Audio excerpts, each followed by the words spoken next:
بسم الله الرحمن الرحيم السلام عليكم ورحمة الله وبركاته. Welcome to another episode of our series As-Safara Al-Keram, or where we strive to be in the company of the noble angels by perfecting our recitation of the Quran, by learning the art and the science of Tajweed.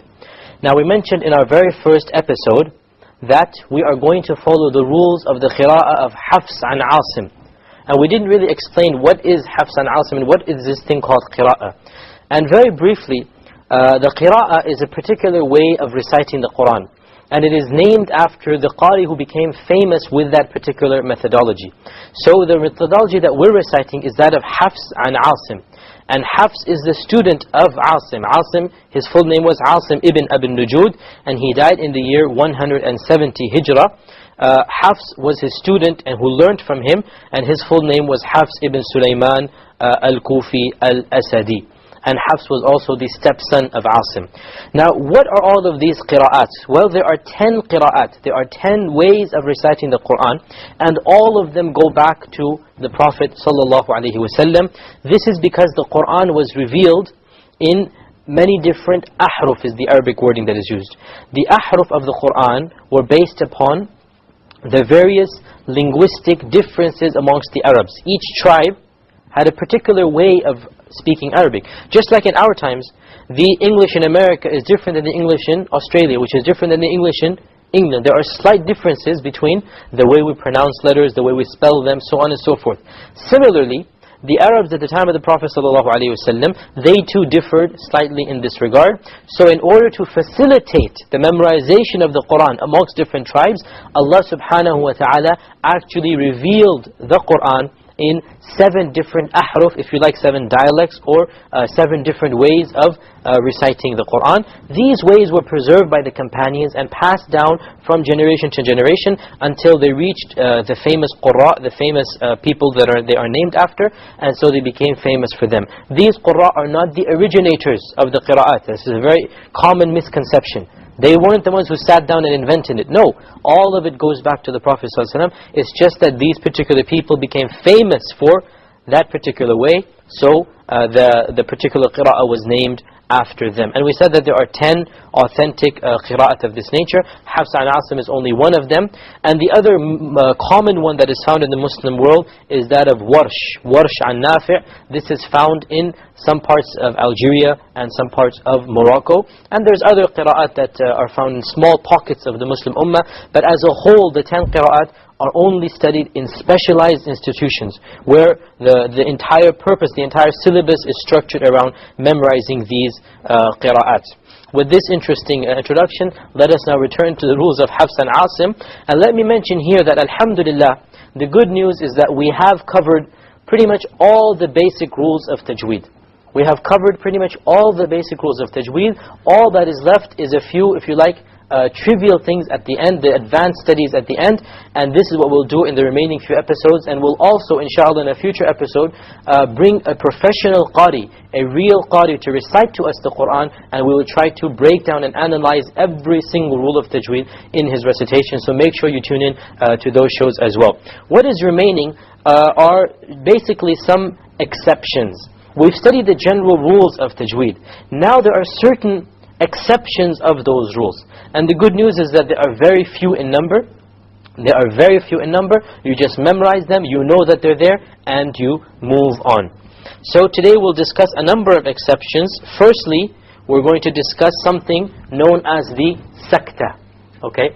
The sakta means that you pause momentarily without taking any breath. This occurs in 4 places in the Quran, where you're supposed to, again, this is not obligatory, but it's something to perfect the art of recitation. If you don't do it, you're not sinful. But it is something which, to perfect the art of recitation, you should do. So what you do is you pause momentarily without taking any breath. And this occurs in 4 places in the Quran. The first is in Surah Kahf, the end of verse 1. Let us look it up. In Surah Kahf, the end of verse 1. Okay, Surah Kahf is surah number 18.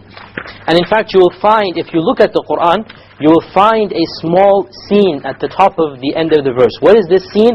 The scene is to tell you that there is a sakta. Okay, there is a sakta. Now, you have two options here. As I said, a sakta is not obligatory. If you wanted to stop at the end of a verse and then move on, you are not sinful for doing so. But what is preferred is that you do a sakta, which means you stop and you don't breathe. You don't breathe in or out. You don't take any extra breath, and then you move on. Let me demonstrate that now. Bismillahir Rahmanir Rahim. Alhamdulillahi alladhi anzala ala abdihi al-kitaba wa lam yaj'al lahu 'iwaja qayyiman liyunzira ba'san shadida. Go on. So I said 'iwaja qayyiman. I stopped. I didn't breathe in or out. I momentarily stopped and then I moved on. This is what is known as a sakta. Let's look at the second place where it occurs. The second place is Surah Yasin, verse 52.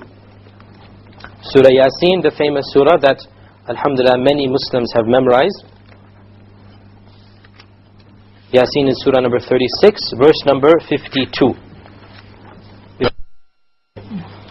قالوا يا ويلنا من بعثنا من مرقدنا هذا ما وعد الرحمن وصدق المرسلون.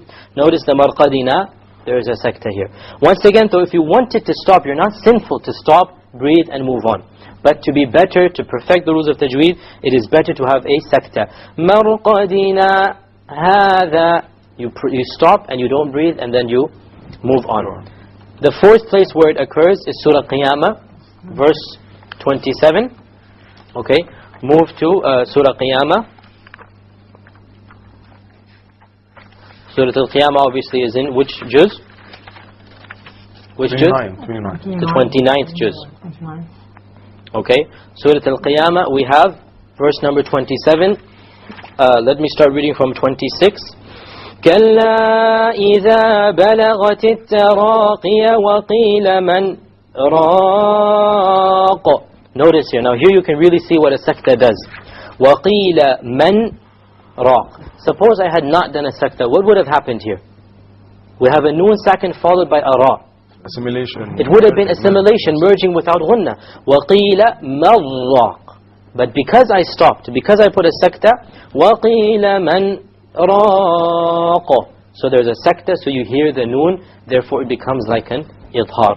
And the final place where the sakta occurs is Surah Al-Mutaffifin. Surah Al-Mutaffifin, as we know, is in the final juz, in verse number 14. If you turn there, كَلَّا بَلْ رَانَ عَلَىٰ قُلُوبِهِمْ مَا كَانُوا يَكْسِبُونَ. Look how it did. كَلَّا بَلْ رَانَ. كَلَّا بَلْ رَانَ. You stop after the bell. Had we not stopped, what would have happened? بَرَّانَ. We would have had idgham because the two letters are of a close makhraj. Okay? So that seems pretty clear, the sakta. Let us move on to the next ruling now. The next ruling is that of the madd al-sila exceptions. There are exceptions of the madd al-sila. Okay? So a madd al-sila, we studied the rulings before of the madd al-sila. What is the ruling? Is that when there is a silent letter before or after, there is no mad. Yes. Yeah, and when there is a hamza after and a letter that is moving before, you prolong it, and when there is no hamza, then you make it two harakas. So there are some exceptions here. Let us turn to Surah Al-Zumur.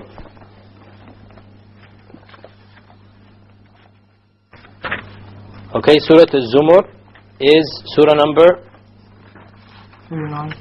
39 in the Quran, Jazakallah. Number 7. Here we have وَلَا وَإِن تَشْكُرُوا يَرْضَهُ لَكُمْ. From the beginning, إِن تَكْفُرُوا فَإِنَّ اللَّهَ غَنِيٌّ عَنْكُمْ وَلَا يَرْضَى لِعِبَادِهِ الْكُفْرَ وَإِن تَشْكُرُوا يَرْضَهُ لَكُمْ. Okay, notice here the ha. What would be the general ruling of the ha? Who can tell me? The two harakas, right? Why? Preceded and followed by a haraka.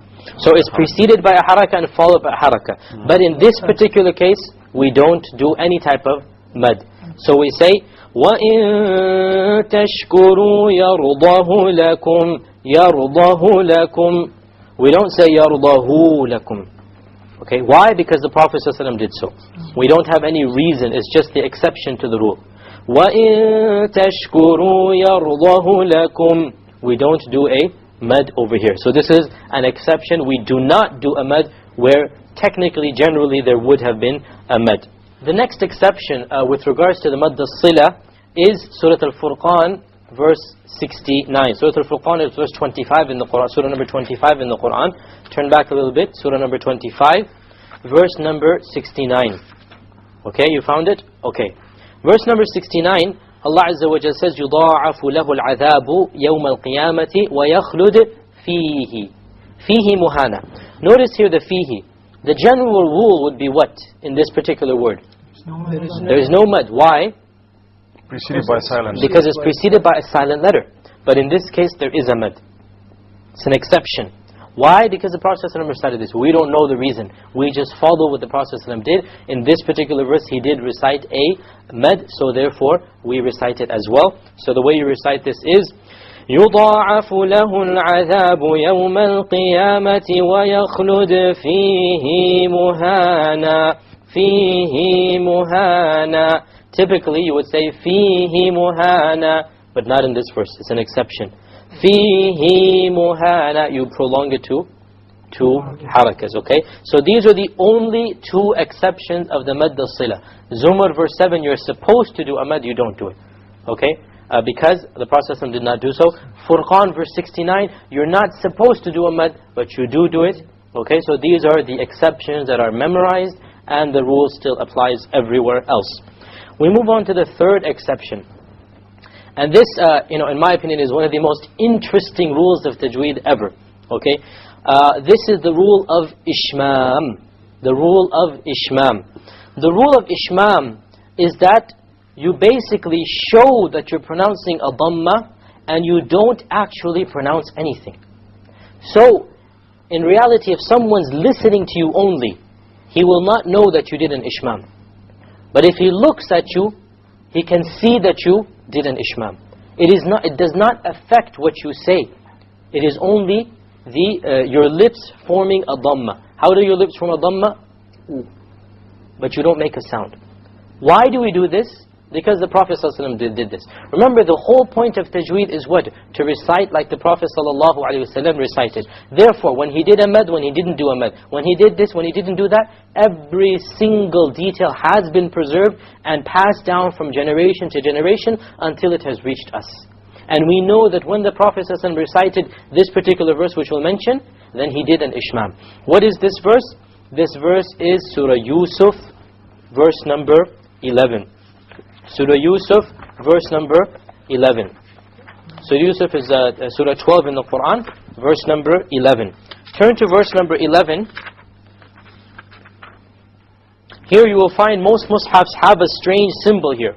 That strange symbol is just meant to tell you do an ishmam here. Okay? Now look at me as I do an ishmam. There's no point looking at the mushaf because you have to see how an ishmam is done. And this is what an ishmam is. Look what I will do when I will say the word ta'manna in the Quran. قالوا يا أبانا ما لك لا تأمنا على يوسف تأمنا تأمنا. It's as if I'm doing a dhamma. تأمنا. But I didn't do a dhamma. You just show it with your lips and you don't actually pronounce anything. Now the reason this is done is in reality there is a hidden word or a hidden letter here. تأمنuna. تأمنuna, but it is not written. Therefore, to show the hidden word, you just pronounce your lips that way, but you don't pronounce it. The point of the Ishmam, this is the only place it occurs, Surah Yusuf 11. You show your lips moving to be a dhamma, but you make no pronunciation. تأمننا. That's it.